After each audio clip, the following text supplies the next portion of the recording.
Hi everyone, here we've got Xiaomi Redmi Note 8T and let me show you how to update apps on this device.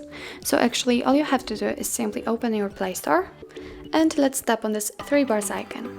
Here we've got my apps and games, so let's tap on it, and as you can see here we've got all updates pending.